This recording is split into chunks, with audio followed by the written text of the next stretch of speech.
अस्सलाम वालेकुम। आज का हमारा टॉपिक है ऑटो इम्यून डिजीज़। लेक्चर को स्टार्ट करने से पहले मैं बताती चलूँ कि आप मेरे channel daily dose of education को लाइक करें, शेयर करें और सब्सक्राइब करें और बेल आइकन पर क्लिक करके और वीडियोस को सिलेक्ट करें ताकि आपको नए आने वाली वीडियोस की नोटिफिकेशन मिलती रहे। और अपने सोशल नेटवर्क्स पर अपने फ्रेंड्स के साथ भी ये लिंक शेयर करें ताकि वो ज़्यादा से ज़्यादा इन चीज़ों से बेनिफिट गेन कर सकें जो अफोर्ड नहीं कर सकते एक्सपेंसिव बुक्स को।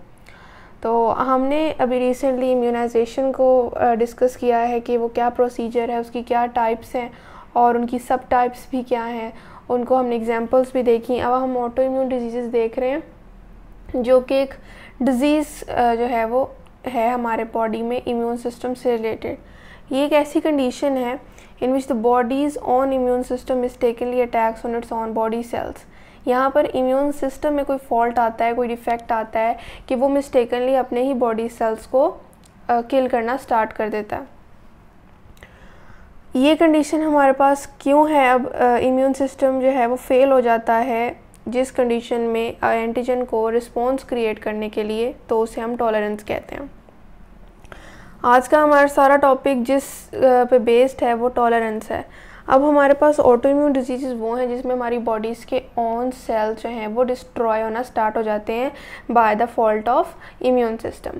अब हमारी बॉडी में नॉर्मली जो इम्यून सिस्टम को एक्टिवेट करता है या इंड्यूस कराता है उसके रिस्पॉन्स को, वो होता है एंटीजन।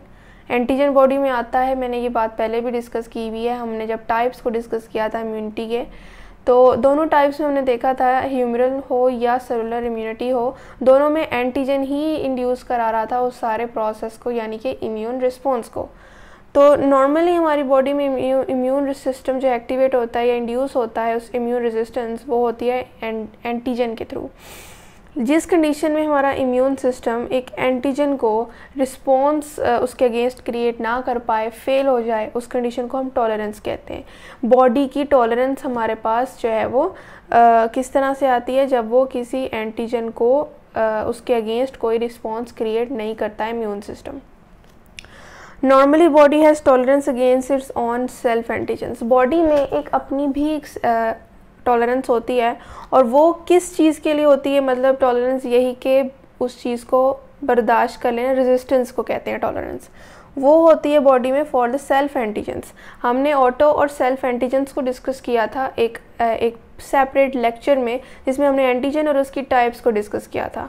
एंटीजन में एक ऑटो एंटीजन्स हैं और सेल्फ एंटीजन्स हैं। ऑटो एंटीजन्स को फॉरेन एंटीजन्स भी कहते हैं, जो कि हमारे पास फ्रॉम द आउटसाइड हमारी बॉडी में एंटर होते हैं और वो हमारे पास हार्मफुल होते हैं। सेल्फ एंटीजन्स हमारे पास वो एंटीजन की टाइप थी जो कि हमारी बॉडी में ऑलरेडी प्रेजेंट है, और बॉडी इन सेल्फ एंटीजन्स के अगेंस्ट जो है कोई भी इम्यून रिस्पॉन्स क्रिएट नहीं करती है, टॉलरेंस रखती है, उसे हम बॉडी की नॉर्मल टॉलरेंस कहते हैं। अब हमारे पास जब सेल्फ एंटीजन जो है उसको भी बॉडी रिकग्नाइज करे एज ए फॉरेन एंटीजन और डिस्ट्रॉय करना स्टार्ट, हमें पता है कि एंटीजन हमारे पास रेड ब्लड सेल्स के सरफेस पे प्रेजेंट होते हैं।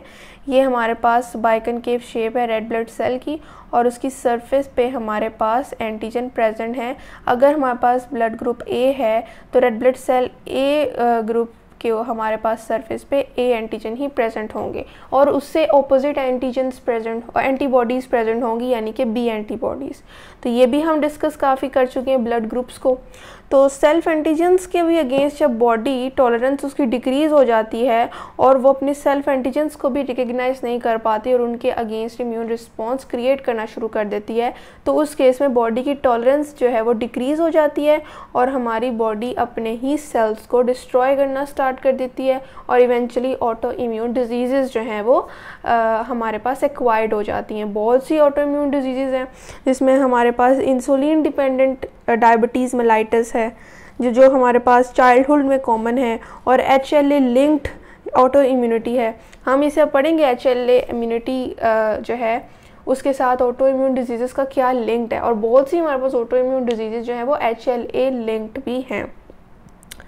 हमारी बॉडी में जब हमारे जो टी लिम्फोसाइट्स हैं सेलुलर इम्यूनिटी में और साथ ही साथ ह्यूमरल इम्यूनिटी में एंटीबॉडीज़ हैं, वो जो हैं टी लिम्फोसाइट्स भी, जब हमारे पास टॉलरेंस डिक्रीज़ होती है और बॉडी की जो है टॉलरेंस डिक्रीज़ होने की वजह से इम्यून रिस्पॉन्स क्रिएट होने लग जाता है अगेंस्ट ऑन बॉडी सेल्स जो कि रेड ब्लड सेल्स भी हैं विद द सेल्फ एंटीजेंस। तो उसके अगेंस्ट जब इम्यून सिस्टम एक्टिवेट होता है तो टी लिम्फोसाइट्स जो है वो एक्टिवेट हो जाते हैं। हेल्पर टी सेल्स अपना वही मैकेनिज्म फॉलो करते हैं और अपने तमाम टाइप्स को एक्टिवेट कर देते हैं इन अ सीरीज़, और उसके साथ साथ ऑटो एंटीबॉडीज़ बन जाती हैं। एंटीबॉडीज़ नहीं कहेंगे उनको, हम ऑटो एंटीबॉडीज़ कहेंगे, जो कि ह्यूमरल इम्यूनिटी के केस में हमारे पास आती हैं, और वो फिर ऑटो इम्यून डिजीज़ जो है वो किल कर देती हैं। टी लिम्फोसाइट्स में साइटोटॉक्सिक टी सेल्स किलिंग का काम करते हैं, और ऑटो एंटीबॉडीज़ ने जो है इन दोनों ने मिलकर बॉडीज़ के नॉर्मल सेल को डिस्ट्रॉय कर देना है, जो कि ऑटो एंटीजन और सेल्फ एंटीजन अपने सरफेस पर रखते हैं, जैसे कि रेड ब्लड सेल। और ये सब सिर्फ इस वजह से हुआ है क्योंकि टॉलरेंस बॉडी की डिक्रीज़ हुई है, इसने अपने ही एंटीजेंस सेल्फ एंटीजेंस को रिकग्नाइज नहीं कर पाया, फेल हो गया। ऑटो इम्यून डिजीज़ की हमारे पास 2 टाइप्स भी होती हैं। एक है ऑर्गन स्पेसिफिक डिजीज़, जो कि सिर्फ एक ही ऑर्गन, स्पेसिफिकली एक ही ऑर्गन को इफेक्ट करती है। दूसरा हमारे पास है ऑर्गन नॉन स्पेसिफिक डिजीज़, जो कि मल्टीपल ऑर्गन्स को जो है वो अफेक्ट करती है एट द सेम टाइम, उसे हम मल्टी सिस्टमिक डिजीज़ भी कहते हैं। अब हमने जो मोस्ट इम्पॉर्टेंट इसका टॉपिक है इसी से लिंक्ड, वो है HLA system and auto immune disease, कि HLA के साथ ऑटो इम्यून डिजीज़ का क्या लिंक है। हमने एंटीजन प्रेजेंटिंग सेल को भी थॉरली डिस्कस किया हुआ है। हम तमाम लेक्चर जो हैं प्रीवियस लेक्चर्स के आज हमने यहाँ पर बेसिक को स्टडी करना है, तो आपको आज के लेक्चर से पहले मेरे प्रीवियस लेक्चर्स को देखना पड़ेगा। उसमें एंटीजन्स और उनकी टाइप्स भी हैं, उसमें इम्यून सिस्टम भी है, उसके साथ साथ लिम्फोसाइट्स की डिटेल है, और साथ साथ टॉलरेंस की और HLA सिस्टम की भी एक प्रॉपर डिटेल है। यहाँ पर जस्ट हम उससे एज अ इंट्रो ले रहे हैं और उसका रेफरेंस ले रहे हैं। HLA सिस्टम हमारे पास ऑटो इम्यून डिजीज़ के साथ किस तरह से लिंक है, हमें पता है कि एंटीजन प्रेजेंटिंग सेल जब हमने डिस्कस किया था तो उसमें हमारे पास मैक्रोफेजेस थे, जो सबसे ज़्यादा कॉमन थे, मेजर थे एंटीजन प्रेजेंटिंग सेल्स। फिर हमने बी लिम्फोसाइट्स को देखा था और डेंड्राइटिक सेल्स को देखा था, जो कि according to the location depend करता है कि उन्होंने कहाँ पर एंटीजन प्रेजेंटिंग सेल्स के तौर पे रिप्रेजेंट करना है ख़ुद को। तो मैक्रोफेजेस ज़्यादातर हम देख रहे थे। तो मैक्रोफेजेस की अगर हम बात करें एज एंटीजन प्रेजेंटिंग सेल, तो उसके अंदर हमारे पास एक मॉलिक्यूल प्रेजेंट होता है जिसे हम मेजर हिस्टोकम्पैटिबिलिटी कॉम्प्लेक्स कहते हैं, और उसकी भी हमने टाइप्स पढ़ी थी, क्लास 1 और क्लास 2। क्लास 2 हमारे पास एंटीजन से रिलेटेड है, जो कि एक्सटर्नल एंटीजन्स हैं, और इंटरनल एंटीजन्स जो हैं उनसे रिलेटेड हमारे पास क्लास 1 होती है। HLS हमारे पास जो है इसको हम कहते हैं ह्यूमन ल्यूकोसाइट एंटीजन।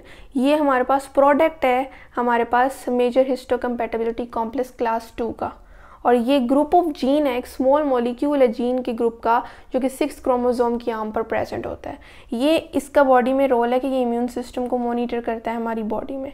और हमारे पास HLA मॉलिक्यूल्स के साथ ही आकर, क्योंकि ये एंटीजन प्रेजेंटिंग सेल का एक मॉलिक्यूल, एक पार्ट है, तो इसके साथ आके एंटीजन जो कि सरफेस पे आता है एंटीजन प्रेजेंटिंग सेल के, इस HLA के साथ लिंक्ड होता है, बाइंड हो जाता है, और फिर जब टी लिम्फोसाइट की हेल्पर टी सेल आते हैं तो रिकग्नाइज करते हैं एंटीजन प्रेजेंटिंग सेल को with HLA bound with antigen. तो HLA का एंटीजन के साथ काफ़ी जो है वो एसोसिएशन है, क्योंकि इसके साथ ही जाके एंटीजन ने बाइंड होना होता है, जो कि हमारी बॉडी में इम्यून सिस्टम को एक्टिवेट करती है। फिर हमें ऑब्वियस सी बात है कि बी और टी लिम्फोसाइट जिसने रिकग्नाइज करना है उस पर्टिकुलर एंटीजन को, वो HLA मॉलिक्यूल्स को भी रिकग्नाइज करेंगी, क्योंकि इसी के साथ बाइंड है।